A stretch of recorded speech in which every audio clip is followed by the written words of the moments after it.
My parents were moved next to a trash can at my own wedding, and 10 minutes later, I grabbed the mic and destroyed everything.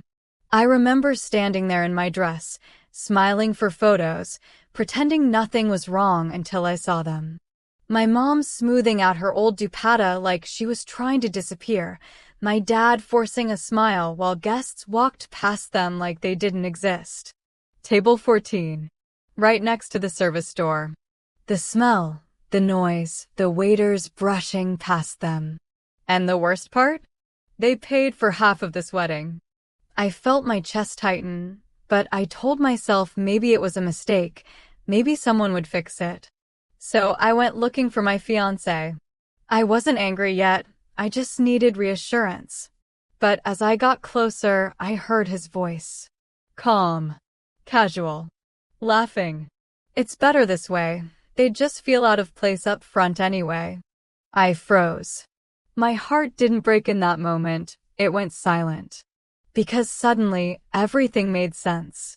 And that's when I realized I wasn't about to marry this man.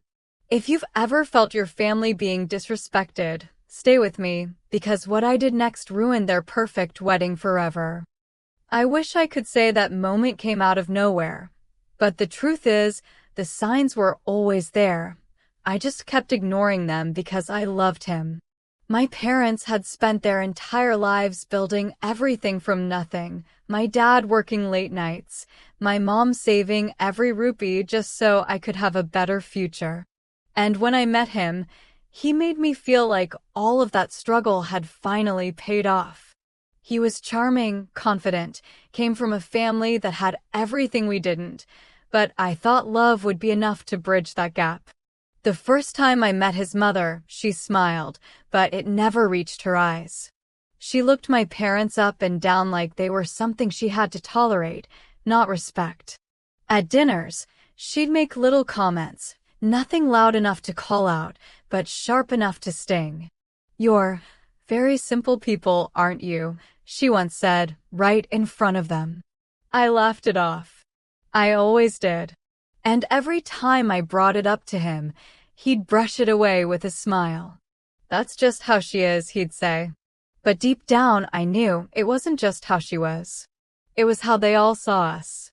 As the wedding got closer, things stopped feeling like ours and started feeling like hers.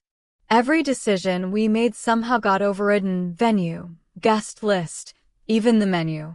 My mom had spent weeks planning small details she thought would make the day special, but one by one, they disappeared. Replaced? Upgraded, his mother called it. I remember the moment my mom quietly handed over her ideas folder, smiling like it didn't hurt. That should have been my breaking point, but it wasn't. Because every time I turned to him, hoping he'd finally step in, he didn't. He'd just sigh and say, "It's one day, let her have it." One day. That's what he kept calling it. But it didn't feel like one day. It felt like I was slowly losing my voice, my place, even my own wedding. And then came the seating chart. I saw it briefly during planning, our names at the center, his family up front, and mine somewhere further back. I asked about it, trying to keep my tone light, and he didn't even look up. "It's just logistics," he said. Logistics. That word stuck with me. Because deep down, I had a feeling this wasn't just about seats. It was about where we truly belonged in their world. I tried to ignore that feeling. I really did. I told myself I was overthinking, that weddings are stressful, that things would go back to normal once it was all over. But then, 10 minutes before the reception, I went to check the final setup, and that's when everything hit me at once. The seating chart wasn't just adjusted, it was rewritten. My parents' names weren't just moved back, they were almost hidden. Table 14.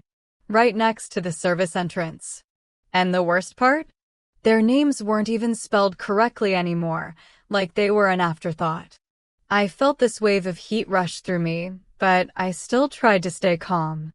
I told myself I'd fix it quietly, no drama, no scene. But as I stood there staring at that board, something else caught my eye. The program list. I picked one up, and my hands started shaking. Under special thanks, his family was listed in bold. Mine? Gone. Completely erased. Like they had nothing to do with this wedding. Like they didn't exist. My chest tightened, my thoughts racing, and just when I thought it couldn't get worse, I heard footsteps behind me, and a voice I recognized immediately. I didn't turn around right away. I don't know why. Maybe some part of me was still hoping I misunderstood everything. But then I heard her voice, his mother, low, sharp, almost amused. Honestly, it's better this way. They looked so uncomfortable around the main tables.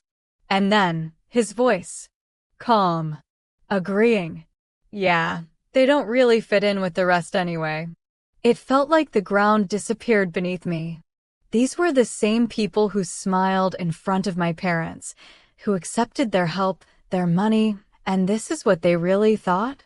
I stood there, frozen, listening as if I wasn't the one they were talking about. We cleaned up the guest list too, she added. No need to make things look mismatched. And he laughed. Laughed. That sound echoed in my head louder than anything else. In that moment, something inside me didn't just break, it shut off. All the excuses I had made for him, all the times I told myself it wasn't that bad, gone. Because this wasn't a misunderstanding anymore. This was who he was when I wasn't looking. And right then I knew. I wasn't about to walk down that aisle and pretend this was love. I walked away before they could see me, my hands steady now in a way that scared me more than the anger ever could. My heart wasn't racing anymore. It was calm, clear, like something inside me had already made the decision.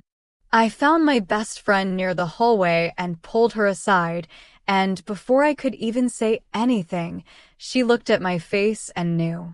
What happened? She asked, and when I told her, every word felt heavier than the last. She didn't hesitate. Then don't do it, she said. I let out a shaky breath, reminding her and myself, it's too late. Everything's already signed. But she shook her head. No, it's not. The legal papers aren't finalized until after the ceremony. Right now? This is just a party. A party. That word hit differently. All of this pressure, all this control, and it wasn't even real yet. I glanced back toward the hall, where guests were laughing, where my parents were still sitting quietly at that table, pretending they weren't hurt. And that's when something shifted completely. Not fear. Not sadness. Control. For the first time that day, I wasn't reacting anymore. I was choosing. And I knew exactly what I was about to do next. If you think I stayed silent, you don't know me at all. I walked back into the hall like nothing had changed, like I was still the bride they thought they could control. The lights were warm, the music soft, guests smiling, completely unaware of what was about to happen. I spotted my parents first. Still at that table. Still pretending. That was all I needed. I didn't wait for the host, didn't wait for permission. I walked straight to the stage and took the mic from his cousin mid-speech. The room went quiet instantly. Every eye on me. He looked confused, his mother already frowning, sensing something was off. I smiled, but this time it wasn't for them. Before this reception continues, I said, my voice steady, I just want to thank the two people who actually made this wedding possible. I turned, pointing straight toward the back. Heads followed. Murmurs started. My parents, I continued, who paid, supported, and showed up with nothing but love, only to be seated next to a trash can. The silence turned heavy. His mother's face went pale. He stepped toward me, whispering, "What are you doing?" I looked right at him, loud enough for everyone to hear. "Finishing what you started." And then I said everything. The comments. The seating. The truth he thought I'd never hear. And, just like that, their perfect wedding shattered in front of everyone. Gasps spread through the room like fire. I could feel every second stretching out as people turned in their seats, looking between me, him, and my parents at the back. His mother stood up so fast her chair scraped the floor. "This is completely inappropriate," she snapped, trying to regain control of the room, but no one was listening to her anymore. "Not really." I kept my eyes on him. "You told me they were better off in the back," I said. "You agreed with everything." He shook his head quickly, whispering harshly, "Stop this, you're humiliating us." That word. Us. Like my parents weren't part of me. Like they weren't the reason I even existed. My dad was still sitting there, silent, watching me. Not angry. Not surprised. Just calm. Like he already knew I would choose this moment. I took a breath tighter now. "No," I said into the mic, "you humiliated them the moment you decided they didn't deserve a seat where they belonged." The room went dead silent again. Even the music stopped. And in that silence, I did the only thing I could no longer undo. I placed the mic down, stepped off the stage, and walked straight toward my parents. And I didn't look back. My heels hit the floor, but for the first time that entire day, I didn't feel the weight of the room behind me. No whispers, no stares, just silence that felt heavier than noise. When I reached my parents, my mom was already crying quietly, like she had been holding it in for hours just to survive the moment. My dad stood up slowly, like his body wasn't sure what to do, but his eyes never left mine. I took my mom's hand first, then my dad's, and I said, "We're leaving." My mom shook her head slightly, like she still didn't want to cause trouble, like she still thought staying quiet was safer. But I tightened my grip. No more sitting at tables where we don't belong. Behind me, I heard my name. His voice. Then hers. But I didn't turn. Because something had finally snapped into place inside me. Not anger anymore. Not shock. Certainty. We walked together toward the exit, slowly, step by step, passing every table that suddenly couldn't look at us anymore. And just before I reached the door, I heard him call out again, louder this time. But I still didn't stop. Because for the first time in my life, I wasn't walking away from something. I was walking toward myself. The doors closed behind us, and the sound of the reception faded like it belonged to someone else's life. Outside, the air felt colder, realer. My mom finally broke down fully, not quietly anymore, just holding on to me like she was afraid I might disappear. My dad didn't say much, he never did in moments like this, but he kept his hand on my shoulder the entire walk to the car. When we got home, no one spoke for a while. The house felt too normal for what had just happened. Then my phone started ringing. One call. Then another. Unknown number. Then his name. Then hers. I ignored them all. Minutes later, a message came through from him. "You embarrassed us in front of everyone. Come back and fix this." I stared at it for a long time, waiting to feel guilty, but I didn't. Instead, I typed one line. "I didn't embarrass you. I revealed you." And I blocked the number. That night, my mom made tea like she always did when she didn't know what else to do. My dad sat across from me, quiet, then finally said, "You did the right thing." And for the first time all day, I believed it. Because losing a wedding is one thing. Losing yourself inside it is something I refuse to do. The next morning didn't feel like the aftermath of a wedding. It felt like waking up from a fight you didn't fully understand until it was over. My phone had over 20 missed calls, but I didn't open any of them. Instead, I sat at the same kitchen table I grew up on, staring at nothing, trying to process how quickly a future can disappear when the truth finally shows itself. Around noon, my best friend called. "You need to know something," she said. "The wedding didn't continue after you left. People started leaving." I closed my eyes. She continued, "Half the guests walked out. His mother was yelling at staff. It was chaos." For a second, I almost felt the weight of it, the public fallout, the humiliation, but then I remembered my parents sitting at table 14, and it all went quiet inside me again. "And him?" I asked. A pause. He tried to say it was a misunderstanding, but no one really believed him. That was all I needed to hear. Later that evening, a message came from an unknown number again, this time not him, but his father. Just 3 words: "You were right." I didn't reply, because at that point, I wasn't looking for validation anymore. I was just learning what life feels like when you stop sitting at tables you were never meant to accept. The days after, everything didn't feel dramatic anymore. They felt quiet in a way that almost hurt more. There were no chandeliers, no music, number 200 people watching, just normal mornings, normal silence, and a life that suddenly didn't revolve around someone else's approval. I kept expecting regret to hit me, the way people always say it will after you ruin something big, but it never came. Instead, what came was clarity. My parents didn't ask me if I was sure. They just stayed close in their own way. My mom making tea she didn't need to justify. My dad fixing things around the house like he always did, like broken moments could be repaired with his hands. Then one evening, I sat with them and finally said it out loud. I thought I was building a future, but I was actually ignoring who I was becoming in it. My mom didn't respond right away. She just reached over and held my hand. My dad nodded once, like he understood something he never needed explained.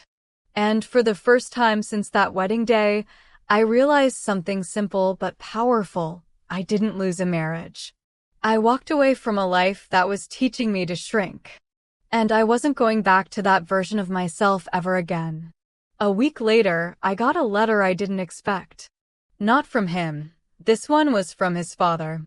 No anger, no threats. Just an apology written in a careful, almost tired tone. He said he was in the room that day, and he saw everything. The seating change. The silence. My parents at the back while his family took the front. And he admitted the part that stuck with me most. He did nothing. I read that line 3 times. I did nothing. Because that was the truth no one wanted to own. Not the shouting, not the humiliation, but the silence that allowed it. I put the letter down and didn't know what to feel, only that it didn't change my decision. Later that night, my mom asked me if it made me think differently. I shook my head. It just confirmed what I already knew, I said. It wasn't one moment. It was a pattern. She didn't argue. She just smiled a little, like she was proud I finally saw it clearly. That night, I slept better than I had in weeks. Not because anything was fixed, but because I stopped questioning whether I overreacted. I didn't. I reacted exactly when I finally saw the truth. A few days later, reality started shifting in ways I didn't expect. People from the wedding began reaching out, not to gossip, but to quietly admit what they saw. One of the guests messaged me saying, "I've never been to a room that went that silent before. Everyone knew something was wrong." Another said they left early because they couldn't watch what was happening at table 14 without feeling uncomfortable. It wasn't just my story anymore, it was something people had witnessed and couldn't unsee. And slowly, that changed everything. I stopped checking his messages, stopped waiting for some version of him that would finally understand. Because the truth was already clear, he understood that day. He just didn't care enough to act. My father never talked about it directly, but one evening while fixing a loose cabinet hinge, he said something simple without looking at me. "You didn't embarrass us," he said. "You protected us." That line stayed with me longer than anything else. Because for so long, I thought standing up meant losing something. But I was starting to realize, sometimes it's the only way to finally find yourself. That night felt different. Not lighter, just quieter, like my life had finally stopped spinning around someone else's approval. I sat at the kitchen table with my parents. The same table where nothing important ever used to happen, and realized everything important had already happened there in ways I never noticed. My mom placed a cup of tea in front of me like she always did when words weren't enough. My dad sat across, turning a small wrench in his hands even though nothing was broken this time. Then he looked at me and said, "You didn't lose anything that day." I waited. He continued, "You just stopped sitting at the wrong table." That hit deeper than anything else. Because for so long I thought love meant staying, adjusting, shrinking myself to fit into spaces I was never respected in. But now I understood it wasn't about losing a wedding or a man or a future I thought I wanted. It was about refusing a life where my parents, my foundation, were treated like they didn't belong. I didn't need revenge anymore. I didn't need validation. I just needed this peace. If you've ever been made to feel like your family wasn't enough, I want you to remember this. The right people will never make you question where you belong. And if this story hit you, comment table 1 so I know you stayed till the end, and tell me, would you have walked away too?